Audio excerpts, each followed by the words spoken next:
Hey friends, welcome back. So here what we're going to do today, we're going to use this foam roller to kind of help our legs.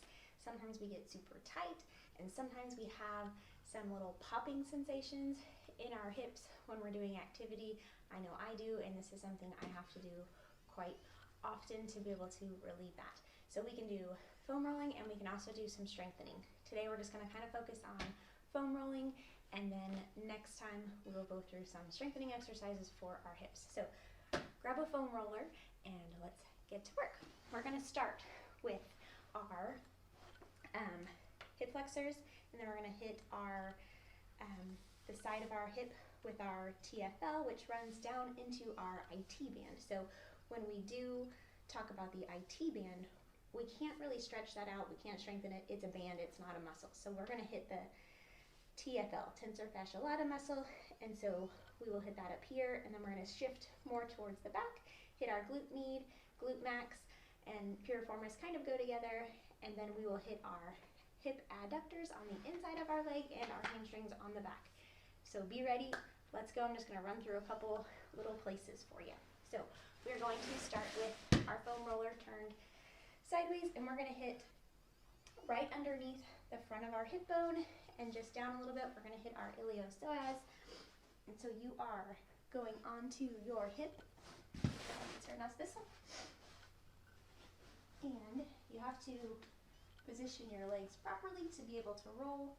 So you're just going to go a little bit. It's not a whole lot to hit that hip flexor, iliopsoas muscle. You can go down a little further and hit your rectus femoris muscle, one of your quad muscles, which also crosses the hip to get that hip flexion. So just a couple rolls there. You do not ever want it to be such terrible pain that you are guarding against it and hurting so bad. Okay, so we hit the front of our hip here. Now we're going to shift to the side, and we are literally hitting a spot about this big. So we are going right on the side, again, right at your hip bone, and just down just a little. So we are rolling here like this, super small movement that you will hit there. And then we're just going to shift a little bit again onto our backside, right underneath. So if you are looking at your bottom, you've got your big cheek muscle here, that's your glute max. You want to go up a little bit. It's kind of right underneath the back of your hip bone where you're going to feel like your back. So you are hitting like this, and it's a smaller muscle. It's one of your super strong muscles, but it's a smaller muscle, so you're just going to roll here, and then we're going to shift all the way to the back and roll this top muscle, the big glute muscle. So you're going to roll up and down this way. Now if you want to hit that piriformis muscle, you just need to turn just a little bit more to really feel that little tiny muscle in there. But that muscle can cause a lot of grief for people. So you hit that really big muscle here, that's your glute max muscle, and you will roll that out and start to feel good. Okay, so we're going to switch and do our hip adductors. So we are going right on the inside of our leg here.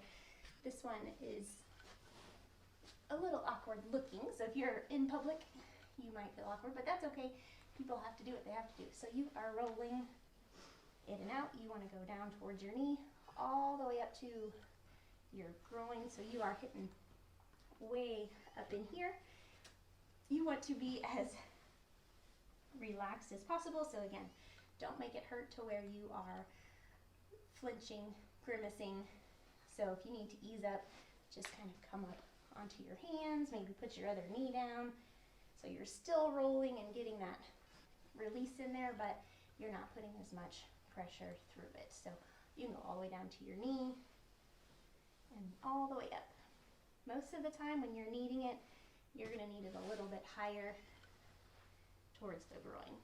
Okay? And then we're going to go ahead and hit the hamstrings because they attach up into the hip as well. So we will have to support ourselves on the roller. I try to do one leg at a time so that I can support myself and not hurt super bad, but here we're just rolling in and out, just like that. try both at the same time if you have good core and arm strength. But I find that I tense up a little bit because I'm trying to hold myself up. So I like to do one at a time. All right, so that is our roller series for the hip musculature. I hope it helps. Let me know if you have any questions.